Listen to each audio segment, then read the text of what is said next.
his trowel when the government refused to do anything after the Gujarat genocide and became a full-time activist. Well, Harsh had written a book called Unheard Voices. And this was an account of people that he had met over a 20-year career in the IAS, being a district magistrate somewhere and a collector somewhere else and a sub-district magistrate somewhere else. But there were stories of people who came from the most deprived backgrounds, but who stood up and fought. And this book came into my hand and I thought, my God, this is what I have to use for my performance. So from this book, I selected 5 people. They are not characters, they are people. They are people who live in India today. There was an Adivasi whose land had been taken away by a Shahukar in Madhya Pradesh and who spent 18 years fighting in the courts against judges and lawyers that were bought over by the Shahukar. There was a street child who ran away from an alcoholic father, went to Bangalore, had the good luck of being spotted by a Jesuit father who ran a shelter, and who, when the book was published, had a dream of becoming an electrician and starting an electrical supply store. There was a manual scavenger from Andhra, a Tamilian woman manual scavenger, who picked up shit with her bare hands, who has subsequently become India's spokesperson at the United Nations for Dalit and minority rights. An amazing woman called Narayani Amma, not so far from here. There was the single living person from the Bhagalpur riots in Chanderi, 1989 riots. There was this one woman called Mallika B, she was 17 then, who has spent 20 years fighting for justice. She has fought for justice after being threatened, after being bribed, after the book was published, she won her first case. Her legs were hacked off, 63 members of her family were killed, all thrown into a lake. She was thrown into the lake, lay in the lake with her father's decapitated head on her shoulder for 3 days, pretending to be dead, till a convoy passing by, an army officer heard her cry and saved her. And the last is a leper who was shunned from everything in Madhya Pradesh, again in Khandwa, and who has subsequently set up what has become Asia's best and most well-run leprosy rehabilitation center in Madhya Pradesh. So these were the 5 stories we picked, and I created a performance based on these 5 stories. It was called Unsuni. We did it in Hindi and English. And over the last 18 months, we took it to 100 colleges and schools across the country, completely free of charge. And the idea was to reach young people and to start a dialogue with them and to say to them, you can make a difference. Will you stand up and make a difference? We performed it for 160,000 young kids between the ages of 12 and 20. We started a net presence, we started a portal where kids could register, they could become Unsuni volunteers. And in each city that we performed, we tied up with NGOs that we vetted and whom we knew were doing good work and who said to us, we need volunteers. So you can go onto the site and a child can say, I'm in Hyderabad, in the Banjara Hills area, I'm very good at sports, I can spare 2 hours a week, does anybody need me? And an NGO from here can pick that up and say, yes, can you go and teach sports in this slum for 2 hours every Sunday? Or on the website, we also have a whole list of things that people can do without being connected to an NGO. People can do in their own homes without having to do anything, without having to be very valorous and take on anything, in their own homes. And one of the things I say to each of the children that I speak to after the show is that surely in each of your homes there is somebody who comes to clean, there is somebody who picks up the garbage, or there is a chauffeur. There must be some help. Do you know about their families? Do you know if they have children? Do you know if she's an abused wife? Do you know if all the hygiene and health you learn in science, that you can perhaps share it a little bit with her? Perhaps you can tell her just how important it is to drink clear water. It will solve half her problems, because most of our poor spend half their earnings in stupid things like getting diarrhea and dysentery and cholera, all of which is preventable. Do you think you can take 2 hours and actually tutor them? Do you think you can talk to them? On the way to school or on the way to work, do you pass the same beggars at the same crossroads every day? Do you pretend they don't exist? Do you pretend that your world ends here where your window is? Can you actually roll down your window and say hello? Start waving at them or start smiling at them. At first they won't know what to react.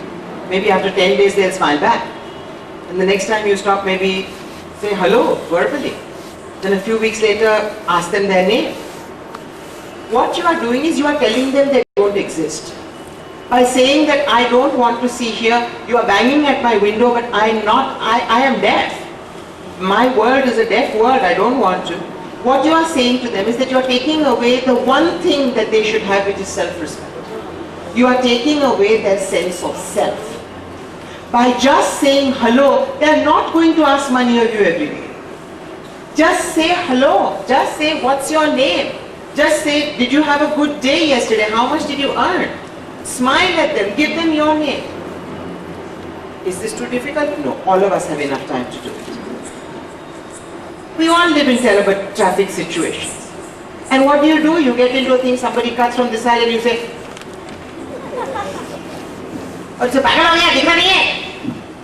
why? Try smiling instead.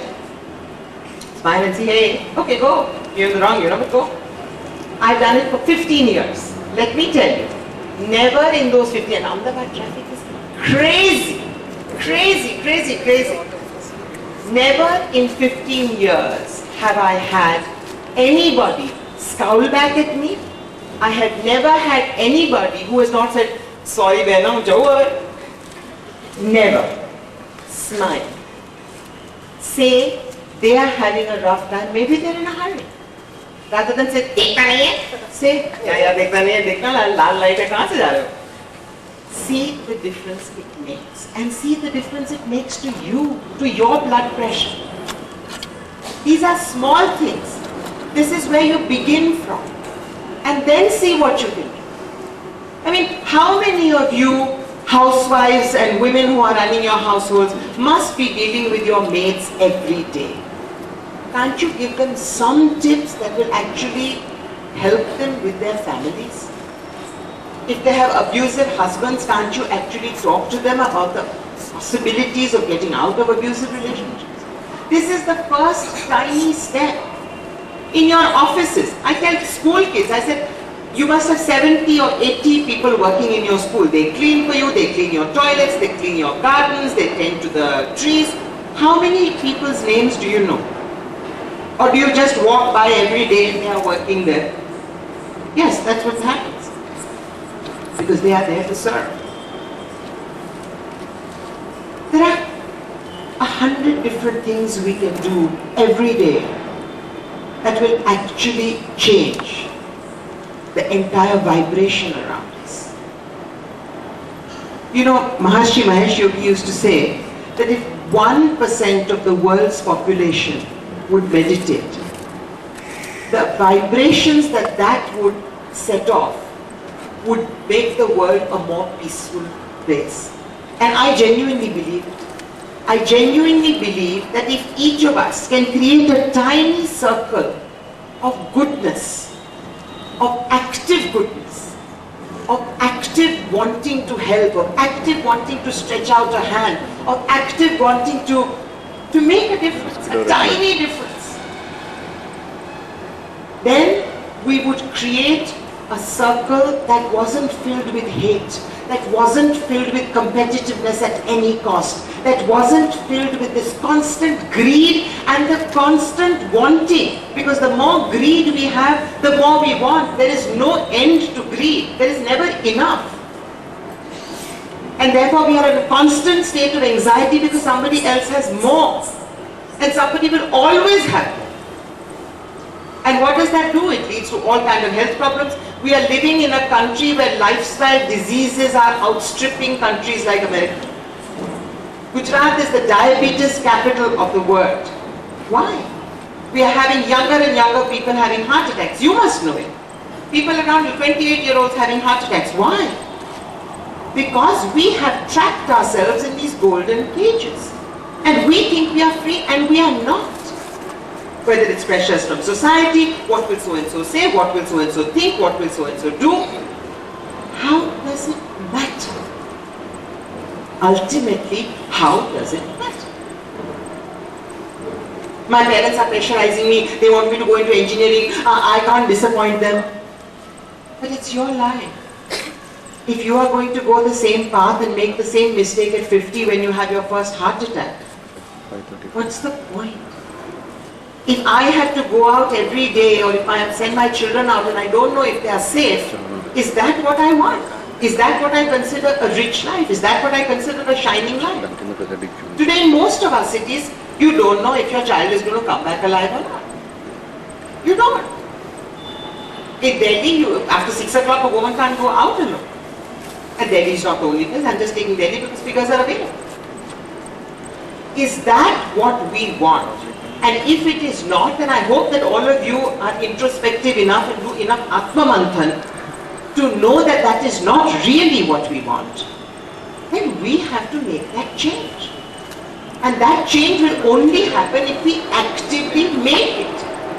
And we can make it. There are 100 opportunities every single day. You know, sometimes people come to me. Men can always say, you're very beautiful. But when women come and say, you're very beautiful, or when women come and say to me, what a lovely thing you're wearing, it used to always give me a special pleasure. And we are always told that women are bitches with each other. And we are. We are because we have been brought up in a patriarchal society where we are told that the plum of life is the man. And therefore, if you don't want your plum stolen, then don't let another woman get close to you. So this is this whole divide and rule thing, not this. But we are willing idiots in the game.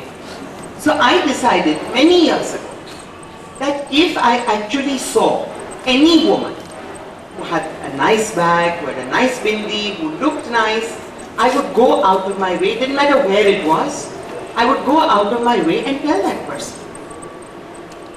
I was performing in Nigeria in the early 90s.